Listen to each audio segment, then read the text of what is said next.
ایک بڑا نقص، ایک بڑا پرابلم جو انسانوں کو اپنی شخصیت میں، بلکہ عصر حاضر میں کہتے ہیں کہ زیادہ اس کا امکانات اور ادراک ہوتا ہے، یہ جو غصہ ہے انسانی شخصیت میں پیدا ہو جانا ہے، ایک رد عمل کی کیفیت، ایک چیں بجبیں، اکتاہٹ، آدمی نوکیلے جملے کہتا ہے، رد عمل کا اظہار کرتا ہے۔ لوگوں نے آپ پر بھی تنقیدات کی ہیں، آج بھی کرتے ہیں۔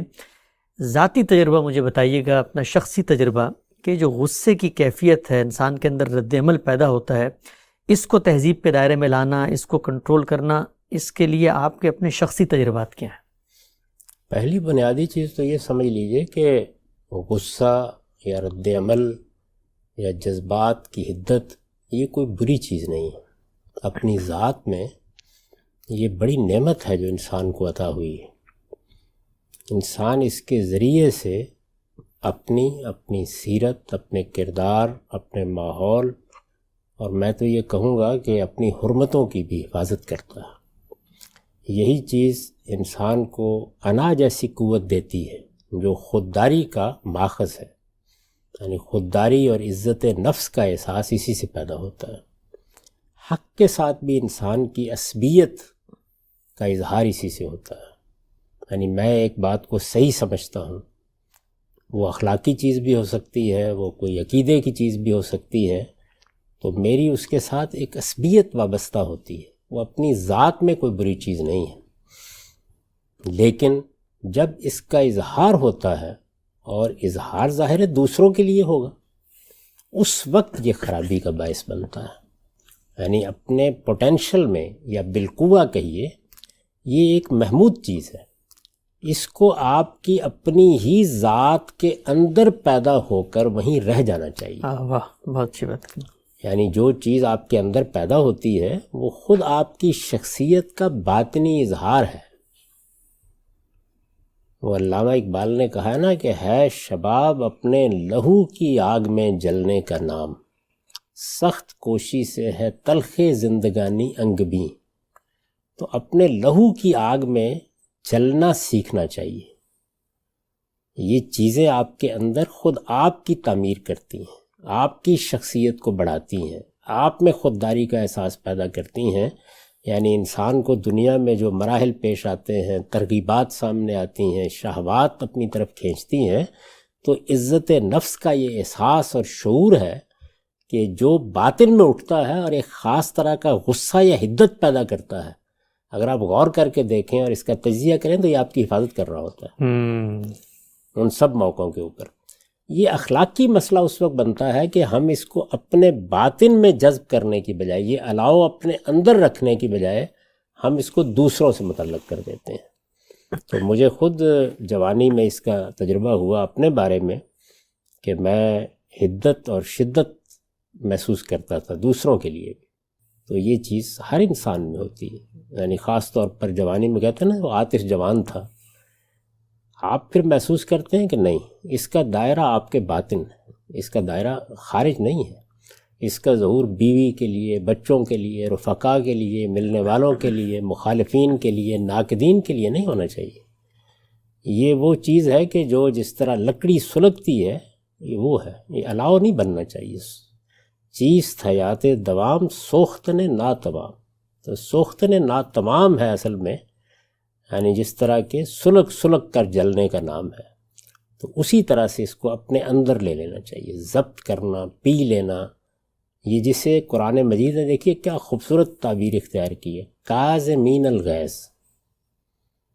یعنی یہ نہیں کہا کہ وہ جو غیظ کو یا غصے کو یا شدت کو یا حدت کو مار دیتے ہیں، نہیں، اس کو پی جاتے ہیں، اسے ضبط کرتے ہیں۔ اسی لیے ہمارے ہاں کی ورڈ کی حیثیت تقوی کو حاصل ہے۔ تقوی کیا ہے؟ یعنی آپ کے اندر اللہ تعالیٰ نے جو چیزیں پیدا کی ہیں، ان کو آپ جس طریقے سے ایک ابلتا ہوا سمندر ہوتا ہے تو آپ اس کے ساحل بنائیں، کنارے بنائیں، یا ایک سیلاب کی صورت میں بہتا دریا ہے تو بند باندھیں، یہی تقوی ہے۔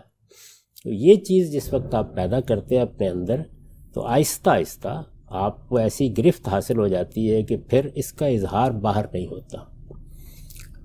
مجھے یاد ہے جن بزرگوں سے میں نے زندگی کے آداب سیکھے ہیں، ان میں مولانا سید ابو اللہ صاحب مودودی کی شخصیت بڑی غیر معمولی ہے اور مجھ پر ان کے بہت اثرات ہیں الحمدللہ۔ تو ایک مرتبہ لوگوں نے ان سے پوچھا کہ آپ پر لوگ تنقیدیں کرتے ہیں، الزامات لگاتے ہیں، آپ جواب نہیں دیتے، تو کیا آپ پر اس کا کوئی اثر نہیں ہوتا؟ یعنی آپ نے جواب نہیں دیا، آپ نے رد عمل نہیں ظاہر کیا، آپ نے کسی کی تنقید کو درخور اعتنا نہیں سمجھا، تو یہ انسانی زندگی کے مطالعے کے خلاف ہے یہ بات۔ اس لیے کہ غصہ تو آئے گا، انسان کو یہ احساس ہوگا کہ یہ کیا حرکت ہے جو میرے ساتھ کی جا رہی ہے، تو آپ جواب نہیں دیتے تو کیا اس کا اثر بھی نہیں ہوتا، یعنی طبیعت میں بھی یہ چیز پیدا نہیں ہوتی؟ تو انہوں نے کہا کہ یہ میری صحت کو جو آپ دیکھ رہے ہیں یہ اسی کا نتیجہ ہے کہ جب آپ اس الاؤ کو اپنے اندر ضبط کرتے ہیں تو باہر تو یہ کسی کو نہیں جلاتا لیکن آپ کے باطن کو تو جلاتا ہے۔ یہ اس کی تعبیر ہے کہ انسان کو کس طرح اپنی تہذیب کرنی چاہیے۔ تو اپنی تہذیب کرنے کا یہ عمل کیسے کیا جائے، آپ کا سوال چونکہ یہ ہے، اس کا میں نے اپنی زندگی میں ایک ہی راز پایا ہے اور وہ ہے شدید خود احتسابی۔ اپنے آپ کو الاؤنس دینے سے انکار کر دیجیے۔ یعنی جس وقت ہم غلطی کرتے ہیں تو ہمارے اندر اللہ تعالیٰ نے ایک باعث رکھا ہے، وہ آپ کو فوراً بتا دیتا ہے۔ اچھا، اس وقت اگر آپ نے نہیں بھی سنی اس کی بات، جا کے گھر میں بیٹھیں گے بتا دے۔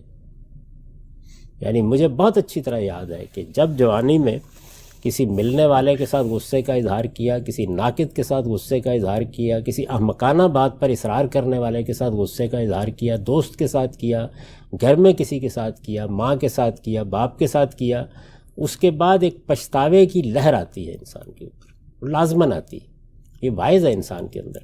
اب آپ نے اس آواز کو نہیں دبانا، یعنی اس وقت انسان کیا کرتا ہے، وہ تعویلات کرتا ہے، نہیں یہ موقع تھا اس کا، یہ آدمی اس کا مستحق تھا، ابا جان کو اس وقت یہی جواب دینا چاہیے تھا، اماں نے بات ہی ایسی کر دی تھی۔ تو آپ اس موقع کے اوپر الاؤنس دیتے ہیں اپنے آپ کو۔ یہ اصل میں عمل بند کر دینا چاہیے، پہلے دن سے یہ طے کر لینا چاہیے کہ نہیں، جب بھی میرا ضمیر مجھے یہ بتائے گا، میرا باطن یہ گواہی دے گا کہ یہ میں نے ٹھیک نہیں کیا، یہ لفظ میں نے صحیح نہیں بولا، میری آواز بلند ہو گئی، میں نے دوسرے آدمی کے اوپر جوابی الزام لگا دیا، تو اب یہ ایک غلطی ہے، مجھے اس سے اپنے آپ کو پاک کرنا ہے۔ اسی کو تزکیہ کہتے ہیں۔ تو اپنے آپ کو پاک کرنے کا یہ عمل ایک دن میں نہیں ہوتا، 2 دن میں نہیں ہوتا، اگر آپ فطری طریقے سے کرنا چاہتے ہیں تو اس میں برسوں لگ جاتے ہیں۔ یہ میرے نزدیک اپنی تہذیب کرنے کے 2 مرحلے ہیں۔ یعنی ایک تو یہ کہ آپ اتنا زیادہ اپنے آپ کو اس میں مہذب بنا لیں کہ اس کا اظہار ہی نہ ہو جائے، تو پھر وضو کریں۔ اور وضو کیا ہے؟ یعنی نماز کا وضو تو اعضاء کو دھونا ہے نا، اس کا وضو یہی ہے، معافی مانگے، توبہ، معافی، استغفار۔ آپ اپنے رب سے بھی معافی مانگیں اور بندوں سے بھی معافی مانگیں، اور اس کو کبھی انا کا مسئلہ نہیں بنانا چاہیے۔ بیوی ہے، بچے ہیں، چھوٹا ہے، بڑا ہے، ہاتھ جوڑ دیجیے اس کے سامنے، کیونکہ یہ معاملہ یہیں صاف ہو جانا چاہیے۔ اور یہ چیز آپ کو بہت حد تک اپنی زندگی میں پاکیزگی کی طرف لے جائے۔